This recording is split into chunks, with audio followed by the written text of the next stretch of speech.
Dieu d'Abraham, Dieu d'Isaac, Dieu éternel, Dieu d'Israël.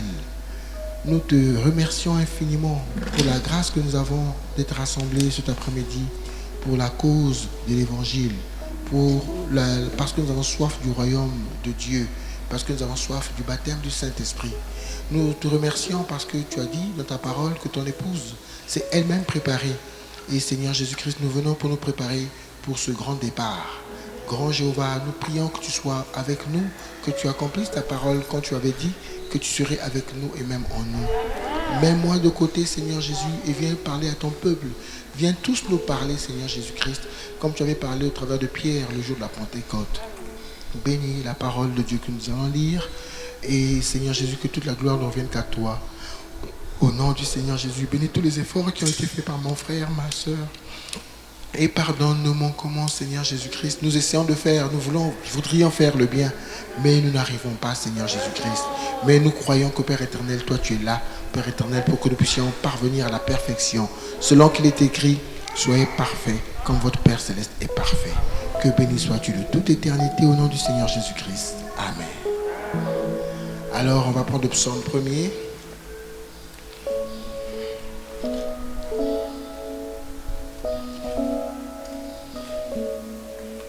Nous lisons ceci. Heureux l'homme qui ne marche pas selon le conseil des méchants, qui ne s'arrête pas sur la voie des pécheurs et qui ne s'assied pas en compagnie des moqueurs, mais qui trouve son plaisir dans la loi de l'Éternel et qui la médite jour et nuit. Il est comme un arbre planté près d'un courant d'eau qui donne son fruit en sa saison et dont le feuillage ne se flétrit point. Tout ce qu'il fait lui réussit. Il n'en est pas ainsi des méchants. Ils sont comme la paille que le vent dissipe. C'est pourquoi les méchants ne résistent pas au jour du jugement, ni les pécheurs dans l'assemblée des justes. Car l'Éternel connaît la voie des justes et la voie des pécheurs mène à la ruine. Amen. On peut s'asseoir. Oh, j'ai eu du retard de quelques minutes. J'ai essayé de faire tout ce que je pouvais, mais que vous m'excusiez pour ce retard. J'ai fait un programme et tout, mais l'heure était en train de ne faisait que passer. Alléluia. Ok. Alors donc, alors que vous êtes assis, je vais ajouter une écriture. Je vais la prendre dans le livre de Joël, au verset 28. Il est écrit ceci. Après cela, je répandrai mon esprit sur toute chair. Vos fils et vos filles prophétiseront. Vos vieillards auront des songes et vos jeunes gens des visions. Amen. Nous sommes venus, mes frères, mes sœurs, parce que je voudrais que nous nous souvenions que Dieu nous a fait des promesses. Et que nous nous souvenions que notre Dieu qui fait des promesses est fidèle. Vous êtes avec moi, suivez-moi attentivement. Et quand Dieu dit une chose, Dieu finira toujours par l'accomplir. Dieu avait promis à notre père Abraham, je te donnerai une postérité par Sarah. Alléluia. Même si cela avait fait 25 ans, mais la postérité était bel et bien venue. Isaac était-il né? Amen. Notre Dieu est fidèle. Si Dieu dit une chose, il va l'accomplir. Vous êtes avec moi? Nous devons seulement croire en lui. Il a dit, celui qui croira et qui sera baptisé, c'est celui-là qui aura le Saint-Esprit. C'est celui-là qui sera sauvé. Alléluia. Nous sommes venus, je suis sûr que beaucoup se sont consacrés hier, que nous avons lu, nous avons médité, nous avons compris que le jeûne, ce n'est pas seulement fermer, ne pas manger. Le jeûne, ce n'est pas seulement ne pas boire, mais le jeûne aussi, c'est de chercher à s'humilier devant Dieu, à dire à Dieu, Seigneur, sans toi, je ne peux rien. Seigneur, je m'humilie, je veux t'aimer, je veux faire tout ce qui te plaît, mais je suis incapable. Alléluia. Et Dieu que nous connaissons, ce Dieu qui était dans l'éternité, par la grâce de Dieu, ce n'est pas pour rien. Il nous a fait connaître ses mystères, ses secrets. Et parmi ces secrets et ses desseins, il nous a fait connaître qu'il avait un objectif précis. Dieu ne rate pas. Aussi vrai qu'il tient ses promesses, et quand Dieu aussi fait quelque chose, il ne rate jamais. Quelle était la chose que Dieu avait décidé de faire?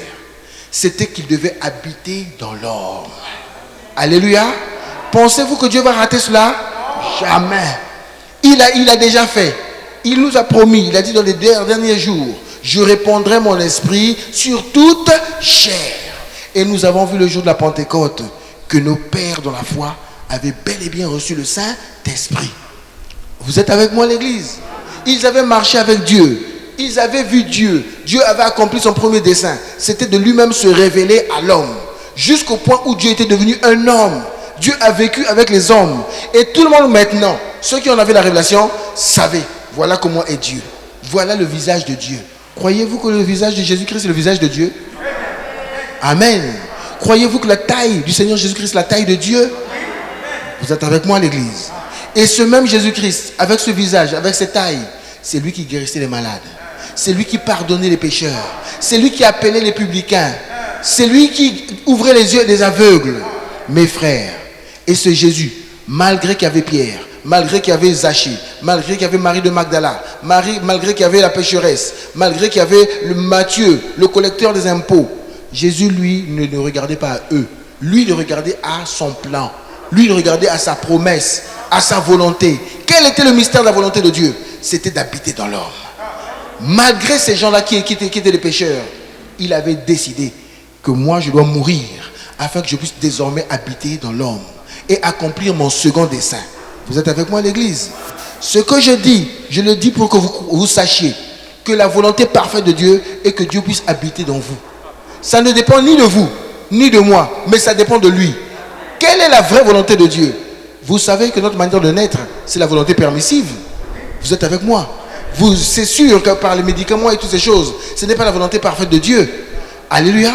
Mais ce dont je vous parle aujourd'hui, je vous parle de la volonté parfaite de Dieu. Ça ne dépend ni de vous ni de moi. La volonté parfaite de Dieu est que selon son plan, qu'il puisse habiter dans l'homme. Et si je lui demande, Seigneur, tu m'as fait connaître cela, donc ta volonté est que tu puisses habiter en moi. Seigneur, j'accepte. Je voudrais que tu habites en moi. Tu m'as fait la demande de mariage. J'accepte ton mariage, Seigneur. J'accepte que moi qui suis pécheur, moi qui suis mondain, moi qui suis ceci, moi qui suis cela, mais j'accepte de devenir ton épouse. J'accepte que tu puisses habiter en moi. J'accepte que tu puisses me transformer. Il avait bel et bien fait la promesse. Et c'était dans son plan aussi. Mais regardez les gens qu'il a baptisés du baptême du Saint-Esprit le jour de la Pentecôte. Les 120 personnes là. Marie, sa mère, n'a-t-elle pas fait des erreurs? Simon-Pierre, ne l'a-t-il pas renié quelques jours avant? Mes frères, ne regardez pas à vos péchés. Ne regardez pas vos manquements. Ne regardez pas à la manière que vous êtes nés. Même si vous êtes nés d'un adultère ou comment. Croyez que si vous acceptez l'évangile de la bonne manière, Dieu créera un miracle. Il fera une exception pour vous. Et vous recevrez le baptême du Saint-Esprit. Ce n'est pas parce que c'est moi qui le prêche. Alléluia. Mais c'est parce que ce sont des... Amen. Avant même que nous naissions, avant la fondation du monde, il avait immolé l'agneau de Dieu. Afin que, frères, si nous sommes baptisés du Saint-Esprit, si nous sommes de Dieu, même quand nous sommes là, même si nous commettons des erreurs, ça ne compte rien. Ça ne sert pas. Ce sont des péchés hors jeu. Frère Branham dit que si j'ai l'autorisation du maire de la ville de rouler à plus de 65 km à l'heure dans la ville, même si un policier venait me voir, me dire, monsieur, je vous arrête, moi j'ai l'autorisation. Alléluia. Et Dieu dit que bien avant la fondation du monde, vous mes fils, vous mes filles, j'avais déjà payé le prix pour vous. Donc tout ce que le diable vient dire à Dieu, c'est nul et non avenu. Il savait que j'allais pécher. Il savait que tu allais pécher. Il savait que tu ferais beaucoup d'erreurs. Et même avant la fondation du monde, il avait déjà immolé l'agneau. Donc il avait déjà payé le prix à 100%. Frère, croyez que ce n'est pas un seul péché qui va vous empêcher de recevoir le Saint-Esprit. Croyez que ce n'est pas parce que vous avez manqué les cultes toute l'année, que vous êtes venu seulement aujourd'hui, que vous n'avez pas droit au Saint-Esprit. Vous avez droit au Saint-Esprit parce que c'est la volonté parfaite de Dieu. Et vous le recevrez parce que Dieu l'avait promis. Il a même plus envie d'entrer en vous que vous avez envie de le recevoir, nous dit le prophète. Vous êtes avec moi à l'église? Je vais vous lire un peu ce que dit frère Branham.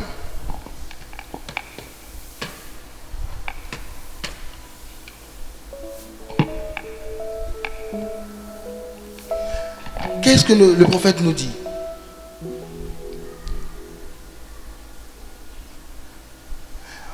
Donc, question et réponse numéro 1. Hein, c'était prêché le 10 mars. Ça veut dire 10 mars, hein, en 54. Hein, ok, c'est en 54. Je commence au paragraphe 152. Maintenant, mon frère, je vais répondre à la question que vous m'avez posée tout à l'heure. Quelqu'un a dit, frère Branham, j'aimerais connaître le moyen de savoir sans l'ombre d'un doute,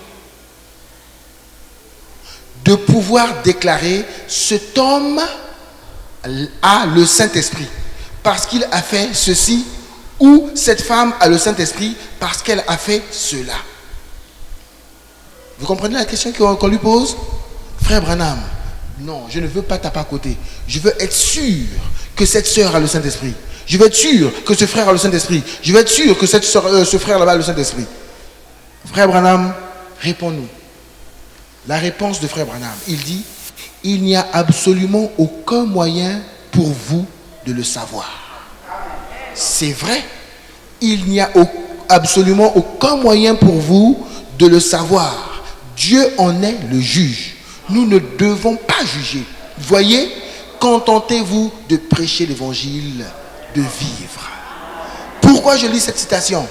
C'est pour enlever de votre esprit que frère Olivier a dit que tu n'as pas le Saint-Esprit. Frère Branham me répond ici. Toi, contente-toi de prêcher. Contente-toi de vivre le message. Alléluia. Mais si jamais tu te dis, oh non, j'ai causé avec le pasteur, tel qu'il m'a repris, ou comme ceci, comme cela, donc je n'ai pas le Saint-Esprit. Enlevez cela. Je voudrais que vous enleviez tout. Même si quelqu'un a dit, oh toi, tu es comme ceci, tu es comme cela. Vous dites, tout ça là, ça ne sert à rien. C'est le diable qui vous parle. Amen. J'avais commis telle erreur en telle année. Ou à tel mois, j'avais fait ceci. Ça, Dieu ne s'occupe pas de cela. Sinon, l'agneau ne serait pas mort. Mais il avait promis qu'il nous donnerait le baptême du Saint-Esprit. Il a donné à qui? Il a donné à Matthieu, collecteur d'impôts. Quand vous avez géré l'argent, vous êtes tenté d'être un escroc. Quand vous gérez de l'argent, vous êtes tenté d'être dans l'impudicité, dans l'adultère. Quand vous avez beaucoup de moyens, vous êtes avec moi? Certainement que Matthieu était dans ces cas-là. Il avait même des amis. Et en sorte que Jésus était parti manger avec eux. On a dit à Jésus, mais comment tu manges avec des publicains, avec des pécheurs? Il a dit, je ne suis pas venu pour ceux qui sont en bonne santé. Je suis venu pour ceux qui sont malades.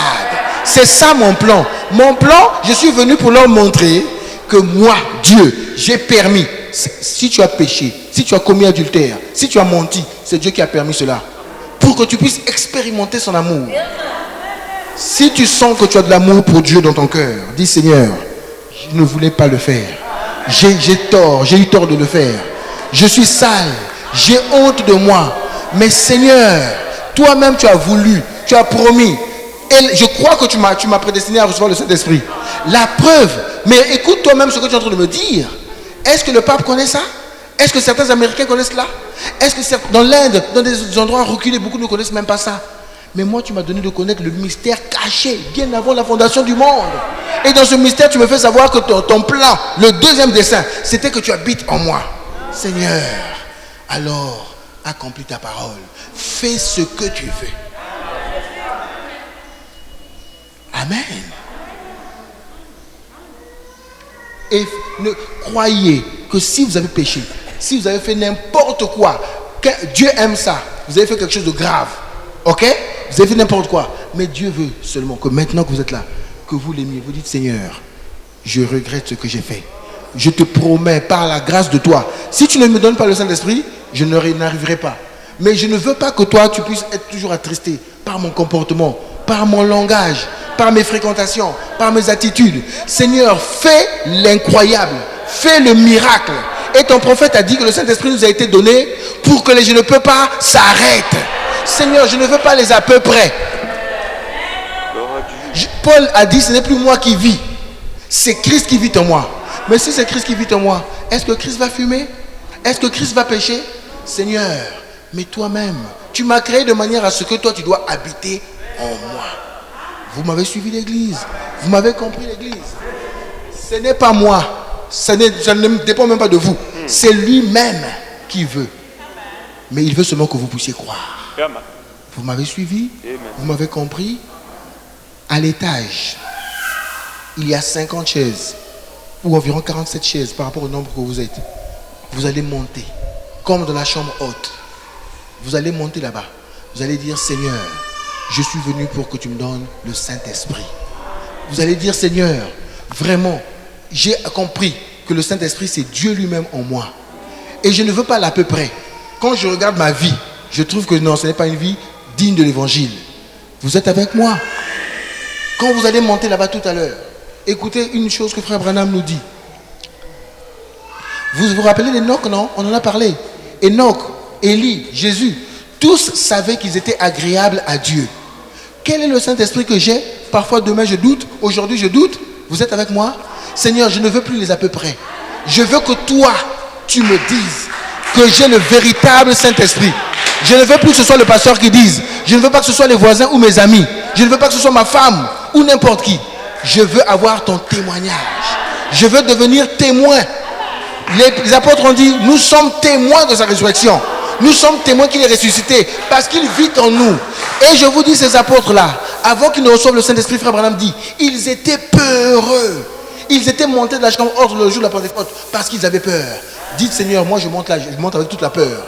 Je monte là avec toute la mondanité. Je monte là, c'est moi qui suis insoumise. C'est moi qui suis désobéissant. C'est moi qui boude.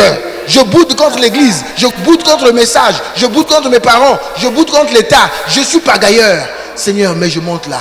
Frères, ils étaient montés des peureux. Ils étaient montés des pécheurs. Mes frères, ils étaient sortis d'autres personnes. Dieu a agi. Et c'était clair et c'était net. Vous allez monter maintenant par ordre comme ça. Ok? Vous allez prier. Ok? Et pendant que vous allez prier, je recevrai le deuxième groupe. Mon conseil, prenez tout votre temps. Ok? Peut-être que vous allez sortir avant le deuxième groupe. Mais le deuxième groupe va rester aussi ici pendant 30 ou 45 minutes avec moi. Ça veut dire que vous avez assez de temps pour prier. Celui qui finit, il sort par là-bas et il est parti. Et les 50 autres viendront remplacer. Et ainsi de suite. Nous allons mettre la musique pour vous pendant que vous montez. Et la même musique va servir à ceux là-bas d'entrer. Ils étaient 120 fidèles. Allez-y, dans mon bureau là-bas, depuis le bureau là-bas, jusque dans la salle des diacres, vous allez voir partout il y a une chaise, qu'une personne se place devant la chaise. Ou vous vous mettez à genoux, ou vous vous asseyez. Mais allez doucement, calmement. Les chaises sont là pour tout le monde. Que les autres entrent. Nous louons le Dieu. Montrez avec cette hymne. Oh Jésus, Jésus, Jésus. Écoute